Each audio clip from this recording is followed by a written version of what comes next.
welcome to this podcast from ORF. We are today going to discuss the recent visit by Mr. Modi, our Prime Minister, to Poland and to Ukraine, the first ever visit to Ukraine and the first in 45 years to Poland. So we have, I think, a very stellar set of panelists to discuss this. We have Malgorzata Bonikowska from Poland. We have Olha Vorozhbyt from Kyiv, who is struggling with electricity at the moment, but we hope that for the duration of the program, nothing untoward happens. And of course, from India, we have Shairee Malhotra from ORF, who will present the Indian perspective. I'm not going to spend much time in introductions or opening statements and all, but merely note that from an Indian perspective, I would imagine that this is a significant visit. It indicates that India is beginning to look with different eyes at Eastern and Central Europe and at Ukraine, the whole problem that exists in that region, and which I think from an Indian perspective is good because it adds value to India's foreign policy if India stays engaged with countries across the globe, particularly in such important areas as Eastern Europe. So without further ado, let me straight get down to the questions. And the first question I would ask Dr. Bonikowska is, this is the first visit in 45 years to Poland by an Indian Prime Minister. What do you think is the significance of this visit? How important do you think Poland looks at this visit? Or views? Thank you for having me, first of all. I just want to confirm, it was the first visit after 45 years. So I think the best outcome is that this visit happened at all, because it has been a very long time. I think Poland wanted Prime Minister of India to come, but there was little interest first. Then there was nothing really much on the table. And in a way, this visit was prepared for some time. It should have happened in September, but it was preponed because of the willingness of Mr. Modi to go to Ukraine quicker. So in a way, we are very happy that this visit happened. We are maybe not very happy about the comments that it happened only because Mr. Modi was going to Ukraine, because it's not true, and it's also not our point of view. We think Poland needs special attention, not only connected with Ukraine, but also connected with our internal political capacity, position in the EU, economic strength, and all that. So this is one. Second is, of course, we are very happy that the visit happened, because we see it really as a new opening of the Poland-India relations. It has been always, we were and we are in touch. We have good relations, actually, but very modest. Nothing much happens. And the potential of India, which, by the way, as a country, India became really a superpower, and Poland knows it, but also potential of Poland increased.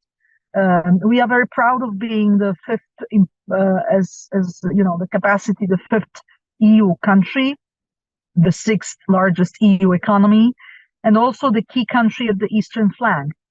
And also taking into consideration that Poland will take a presidency to the European Union next year, this is always a good coincidence, because we can speak much louder as far as the European perspective in this relation. So to conclude, we hope the visit will help us to enlarge the relations, bilateral relations with India, but we also hope that India will enlarge its relation with Europe, European Union, through Poland, taking into consideration Polish perspective.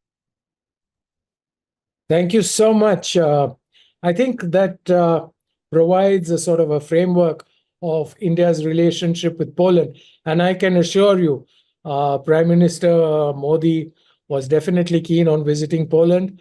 Ukraine, yes, I know it's sort of a conjunction, and there could be an interpretation that he was actually going to Ukraine and sort of also made a visit to Poland.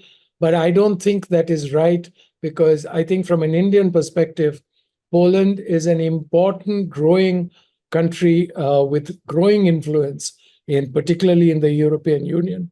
You mentioned the forthcoming presidency. It is something that I think will focus the attention of Indian foreign policymakers. And our relationship, it has a lot of potential. But I think converting that potential energy into kinetic energy is what the main task is. Now, I'll move to our Ukrainian friend, Olha, and tell me, what is your perspective on Prime Minister Modi's visit? Is there much traction in the bilateral relationship? Well, for us, this is also very, very important that this visit finally took place, and that Prime Minister Narendra Modi finally come to Ukraine. If we look at the dynamics of the bilateral relations on the political level, we could see that in the last years it was higher than previously. I mean, but mainly when we look, for example, on the phone calls, on meetings on the sides of some important events. Also, between the president and Prime Minister Narendra Modi. Also, finally, the visit of foreign minister took place. Foreign Minister of Ukraine, Dmytro Kuleba, visited India in the end of March of this year. So this dynamics, it was ongoing and it was increasing, and the visit is finally the peak of this dynamics, and we are very happy that it finally happened now in summer. So from what we see, the visit is not only talks. We have 4 important agreements on the humanitarian, on humanitarian aid, also on culture, on pharmaceutics, and also in agriculture. These 4 important agreements are very valuable, and as you know, probably pharmaceutics is one of the most important items in cooperation, trade cooperation between our countries. So it is important we finally have this agreement. Also, cooperation in the field of culture is very important, because so there are lots of interest in yoga, in Indian dances in Ukraine, but the mutual context needs to be boosted. And finally, we could have them through starting with these agreements. So that is really important, so that we have it. And if we look, for example, at the final communiqué between Ukraine and India after the visit. So cooperation in different levels takes very important parts there. Also, cooperation in military sphere is mentioned there. And President Zelensky expressed his hope that finally we will also be able to boost our cooperation to the strategic level, as it happened with Poland during this visit. So military cooperation, taking into consideration the experience Ukraine now has in the war, could be important part of this bilateral relations. So from my perspective, what we see with this visit is that it starts a very important process of bringing closer our nations, bringing closer it on political level, which I really hope will boost also this cooperation on different other levels in different spheres, both in economy, culture, humanitarian, and so on. Yeah, thank you. Thank you, Olha. That was, it's interesting. I mean, I can only admire that, given the situation you're in, yet you find time to discuss with a visiting leader issues of culture and things that are not probably primary focus of the Ukrainian people in the difficult situation that they are. Shairee, if I may now move to you.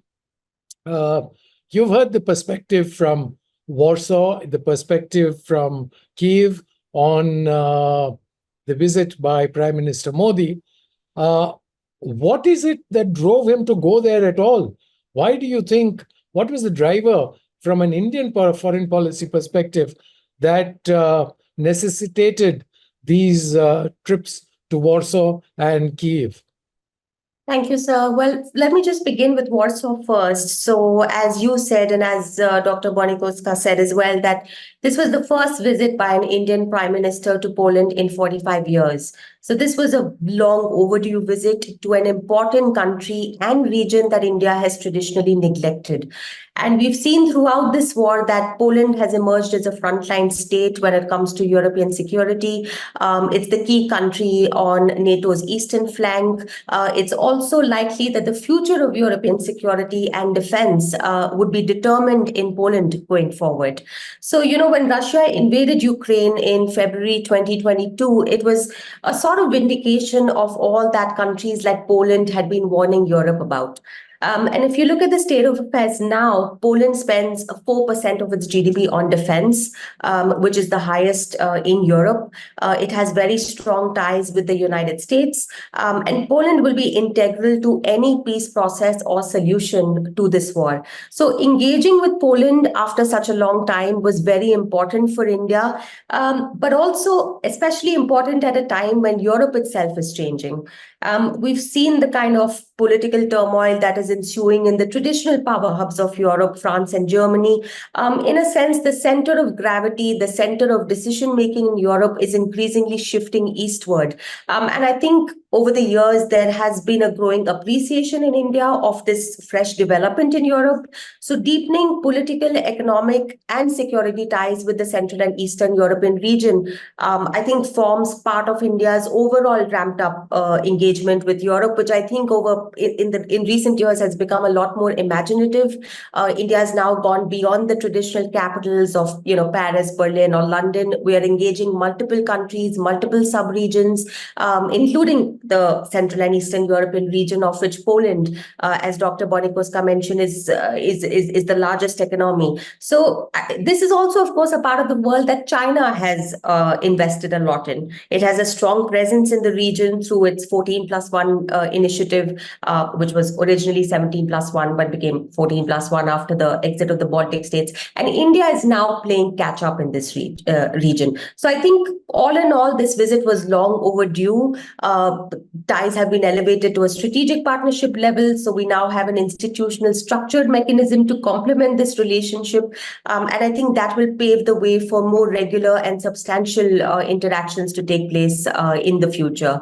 Of course, defense is a promising area of cooperation between India and Poland. Both are looking to, modernize their defense capabilities, their fleets, and Poland can be a valuable partner when it comes to boosting India's domestic defense production efforts. But of course, the 5-year action plan has been launched, and that includes cooperation in a whole range of areas, from agriculture to pharmaceuticals to technology, people-to-people ties, which are important as well. So I think when it comes to Warsaw, to sum up, I think this visit has put forward a long-term path, a long-term plan for engagement with Poland and the wider region. And the Prime Minister's choice to visit Poland first segues very well into his second stop, Kyiv. So I'll stop there and maybe talk about Ukraine later in the discussion.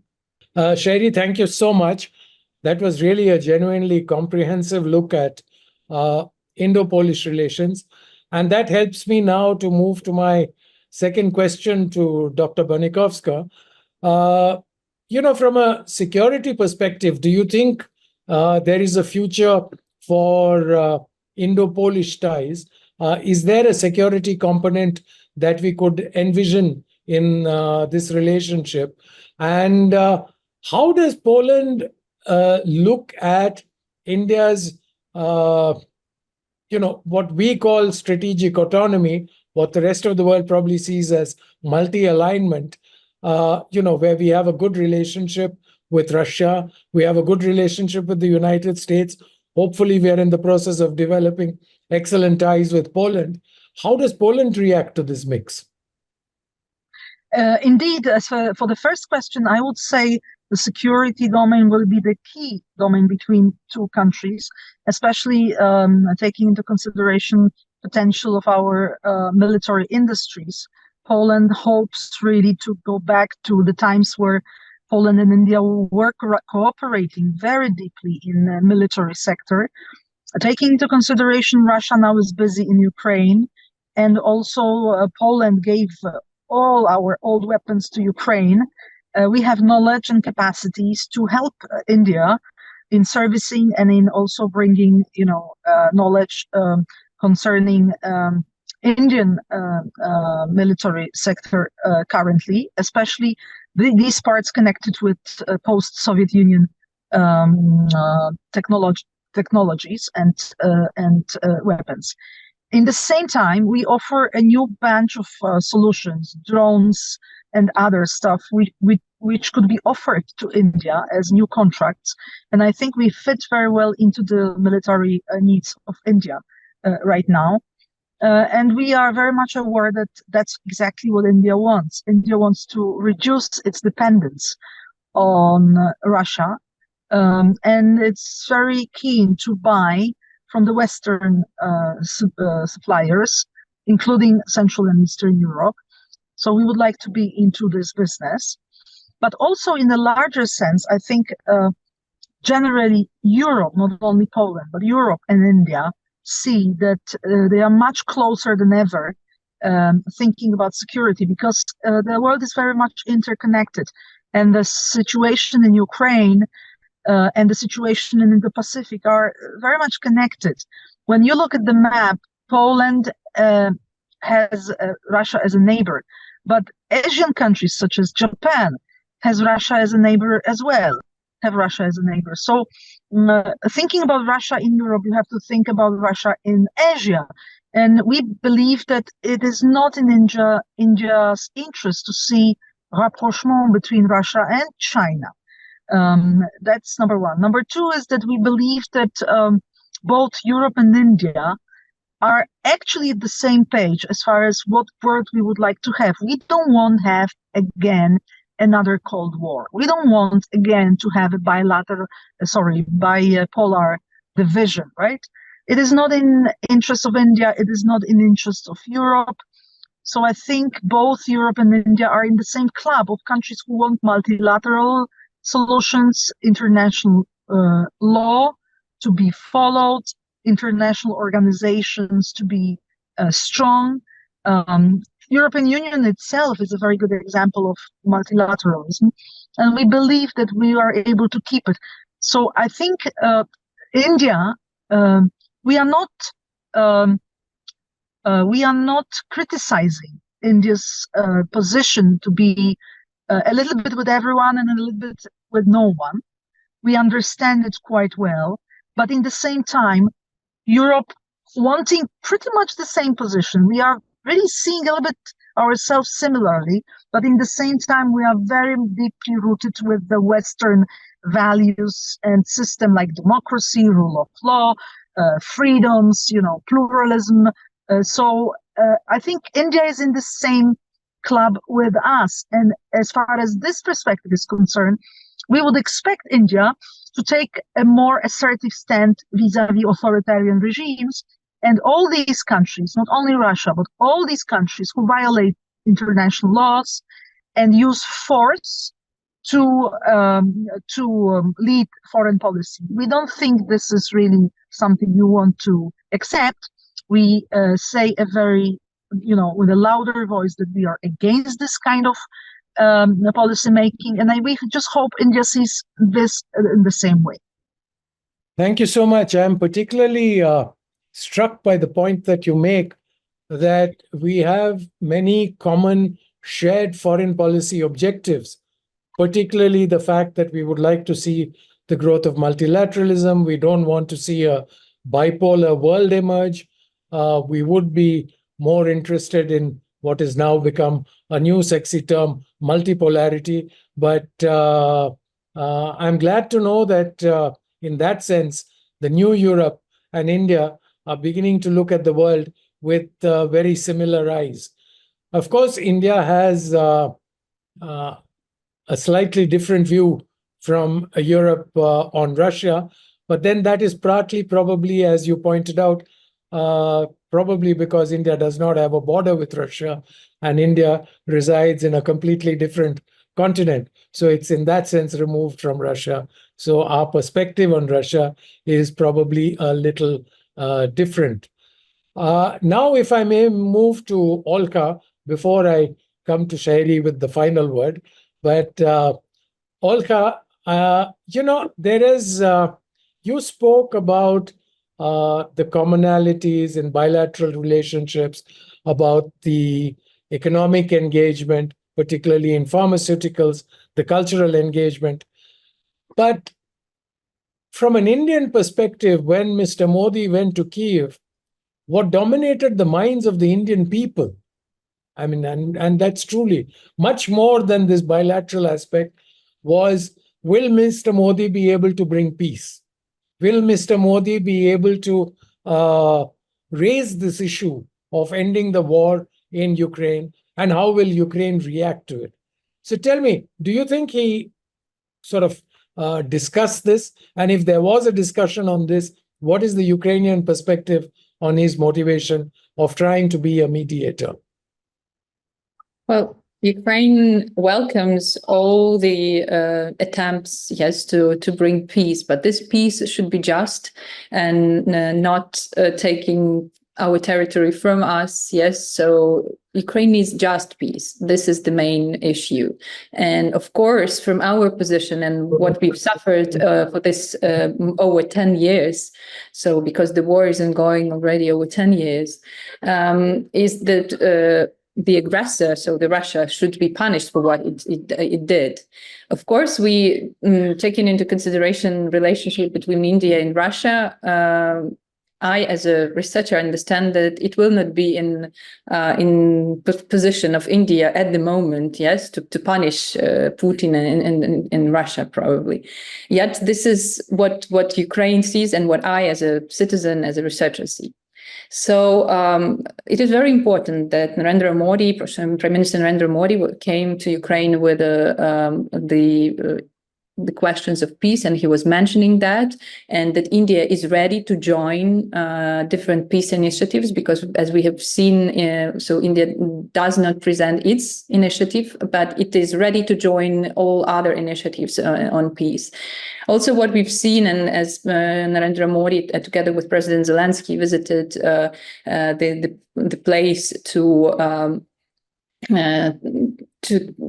the place to remember, of remembrance of Ukrainian children. So I think if India can join, for example, the initiative to bring Ukrainian kids from Russia, which were taken by the Russian regime to Russia, that would be a very important position which India could take. And could be the peace, the part in these peace negotiations.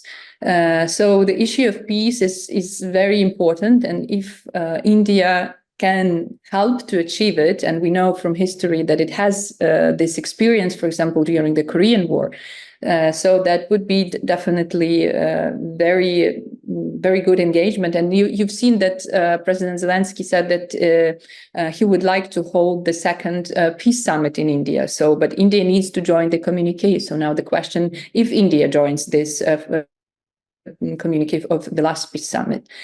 So if India joins and can host, so I think that this will be another engagement of New Delhi into bringing peace to Ukraine. But why I was speaking more on the bilateral relations, because for our nations, this bilateral engagement is very much needed. And I think, and I hope that it will also boost the mutual understanding between the countries, because for many years I felt that there is no good understanding between the countries of the goals by each other. So that is why I mentioned at first the bilateral relations and necessity to boost it, to bring it to the new level. And we hope that with this visit, we will finally come to it. So if President Zelensky also visits India soon, because he said to Indian journalists in Ukraine that he is ready to visit India as soon as possible, I think that will bring the new dynamics to the relations and also to peace negotiations.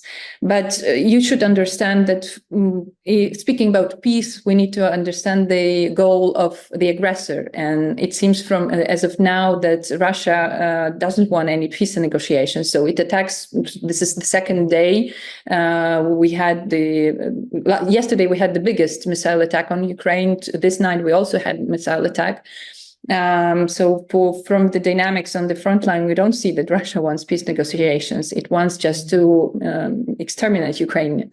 So we should take all this into considerations, but definitely the word on peace and the statements on peace and also position in the possible peace negotiations on different sides would be very welcomed from the Ukrainian side. Thank you. Thank you, Olha. And now to Shairee. Shairee, I think Olha has put forth a very clear-cut position from a Ukrainian perspective on what India could contribute to peace process, to trying and resolving this conflict that is taking place on Ukrainian territory. We also know that today the Prime Minister spoke to both President Biden as well as to the Russian President Putin and informed them of the results of his visit to Poland and Ukraine. But from an Indian perspective, I mean, one is you, in the first part of your answer, you had left Ukraine out. So one is this is an opportunity for you to fill in on that. But the second thing is, as Olga pointed out, yes, India can play a role in the mediation in bringing peace around. But there are also, it appears, some limitations to what India can do. India may not be the prime driver of this process of peace. What is your perspective on this? Well, firstly, I think it's important to understand that this visit to Ukraine came at a very significant time during Ukraine's Independence Day. And I think this does send out a strong signal of support for Ukrainian sovereignty at the time when a country is under war. As we know, it's been a difficult tightrope for India to walk without letting its own interests be eroded over the last 2 years. Of course, on the one hand, India has close ties with Russia that continue to remain important. On the other hand, India's ties with its Western partners, the United States, but also European countries, have dramatically strengthened over the years. And we've seen India try to balance its ties with both the West and with Russia. We're seeing India's multi-alignment foreign policy at work here. We did see substantial backlash from India's Western partners following Modi's visit to Russia. There were statements by US officials condemning the visit. But for me, I think looking at the rationale for this visit to both Poland and Ukraine through this sort of lens of, sort of reassuring its Western partners, I think it points to a simplistic understanding of Indian foreign policy. I would say that this visit to Ukraine is actually very much in line with India's overall position on the war, which has been consistent throughout the last two years, which exemplifies that India does not condone the violation of territorial integrity and sovereignty, something that was also mentioned in the India-Ukraine joint statement. India has consistently called for dialogue and diplomacy to resolve this conflict. It's been highlighting the costs of this war on countries everywhere in terms of food insecurity and other issues. So I think there are nuances to India's position, which has been one of active neutrality, so to speak, and advocating for peace. And I think this visit to Ukraine should also be assessed through this prism. But of course, keeping the war aside for just a moment, as Olha mentioned, this was an important visit for the India-Ukraine bilateral relationship as well. Again, just like Warsaw, this was a heavily overdue visit, even though India has been engaging with Ukraine at the highest levels even before this visit. So all in all, I mean, even for the bilateral, this was a key visit. Olha has already talked about the 4 agreements that were signed in agriculture, pharmaceuticals, culture, humanitarian assistance. But I think this visit was also important for Ukraine in terms of Kyiv has been struggling to gain empathy and wider support from countries in the global south in the last 2 years. And India as a prominent voice in the global south when it comes to shaping narratives or perspectives here, I think that's why this visit is also indirectly important for Kyiv. The second question that you asked on India's role, whether, in terms of whether India can mediate or be a peacemaker of sorts, I think during this entire war, several countries at different stages have tried to mediate. For India, bringing everyone to the negotiating table is important, given that this has become a long, drawn-out, protracted war. But it does seem unlikely that a decisive outcome would be reached on the battlefield. But I don't think negotiation is really possible unless the two sides want to come to the negotiating table. We are seeing right now that Ukraine's offensive into the Kursk region took Russia by surprise. So the two parties to this conflict have not really reached a point of exhaustion, and unless they want mediation, and again, I think there are a lot of big players involved in this. You have the US, you have NATO, you have the European Union, you have member states like Poland, and I don't think India really has the adequate leverage in the first place to be a mediator. You also have the US elections approaching soon. And the outcome of these elections can also change the dynamics of this war. I think where India does have a role to play is probably more on the sidelines of this war, which is to constantly emphasize this message of peace, which is to highlight the costs of this war, and also urge the parties to have regular conversations, urge them to return to the negotiating table. So I think that's where India can be of the greatest value, at least at this point. Thank you, Shairee. I think you've covered most of the ground, but we have a few minutes more. So I want to try and sort of probe Dr. Bonikowska's mind on what do you perceive, and I'm not necessarily talking of Poland, I'm talking of you as a scholar. What do you perceive is the possible outline of peace in Ukraine? Where do you think the lines can be drawn to get, as Shairee said, get all sides to the table? Look, I think no one expected this war to be so long. And I think after almost 3 years, everybody thinks that this war should finish off sooner than later. I think Ukrainian government has to take into consideration the feeling of tiredness also in the Ukrainian society, the losses. Every day somebody dies in Ukraine. So it's a horrible situation for this country. For the Russian perception, it's also not a good situation. Russian economy started to suffer. The sanctions work. They didn't work. They didn't hit immediately, but they are starting really to hit. If you see at Gazprom results, it's on minus. So if the Gazprom company like Gazprom is on minus, it shows that for the Russia is not really a very promising future. And for the West, which built in a very unexpected way for Russia, but also to ourselves, that we were able to mobilize all our resources and build a very strong pro-Ukrainian coalition of over 50 countries under the American leadership of Biden administration. For us, we would like to see a next step. So we are thinking now much more about the future of Ukraine. In Europe, we see future of Ukraine in the EU. We've just started the negotiations with Ukraine, and Poland is a very strong advocate for that. We see that this will be really the best Ukraine can get out of this horrible war. We also think about Ukrainian future in NATO. This is more complicated, especially because the war is there still. But this is also a very important step we will make one day into designing a new European security architecture.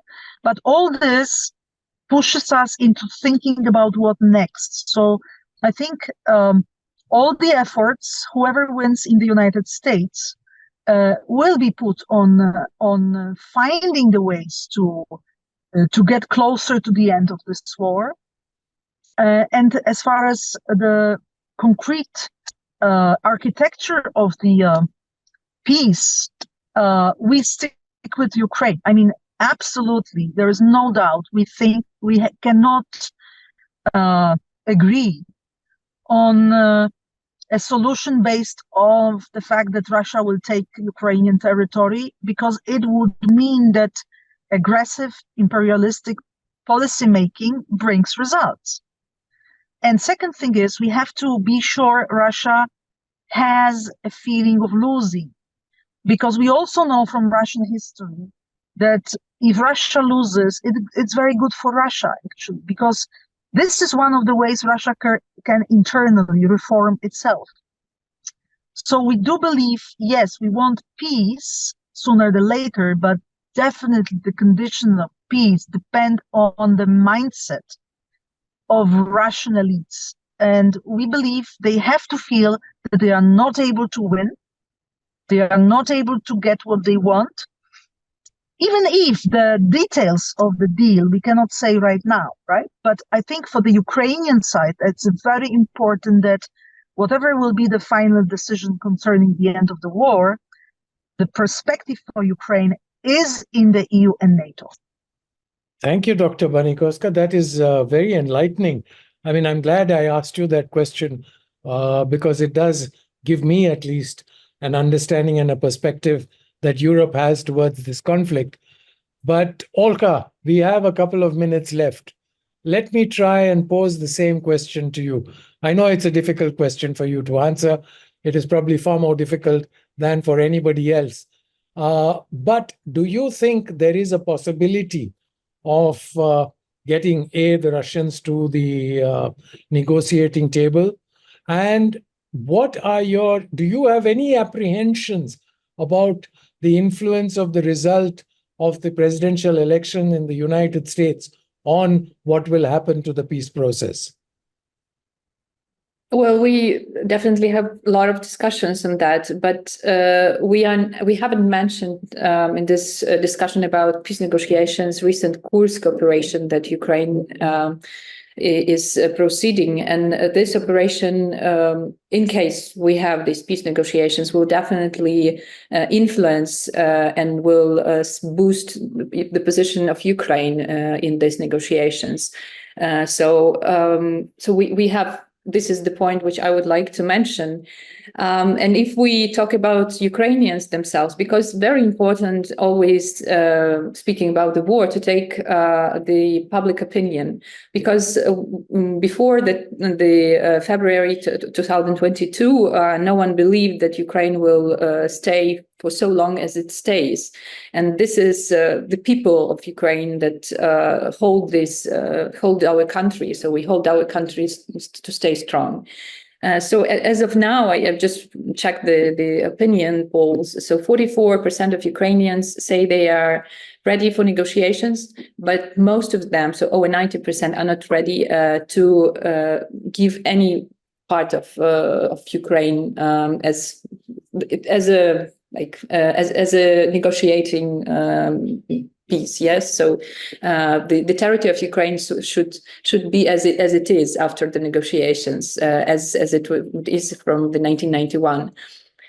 So this is, I think, this is an important thing to take into consideration, that Ukrainians are ready for negotiations, but are not ready to lose their territory. Discussions we have now is that definitely, probably, the war will, the result of war we will see on the ground, on the battleground, and it is in hands of Ukrainians. And in terms of the elections in the US, let's see. There are discussions, of course, that if Donald Trump wins the elections, Ukraine will be in definitely worse position. But there are Ukrainian analysts who say, don't think so, that it may even help to resolve the conflict, the war. And so let's see. There are lots of positions on this issue. So I think we need to wait till November. But Ukrainians are themselves preparing and thankful for the partners we have as Poland, as Baltic states, as US. And we also hope India helps Ukraine with the humanitarian aid. This is also well noted. And Prime Minister Modi, when he was in Kyiv, he brought more humanitarian aid. So Ukrainians appreciate this support, of course. Thank you, Olga. I think with that we have come to the end of this particular discussion. I personally think that this was a very insightful and enlightening discussion. We've had excellent perspectives from Warsaw, Kyiv, as well as from New Delhi. Shairee has summarized New Delhi's perspective on both the visit to Poland and to Kyiv. And we have also had very interesting views coming from Dr. Bonikowska and from Olha Vorozhbyt. With this, I thank you, and I hope we meet soon again and have a discussion. I even hope that that discussion will be in person and not just over the cyberspace. Thank you very much. Thank you. Thank you so much. Thank you so much. Yes, thank you.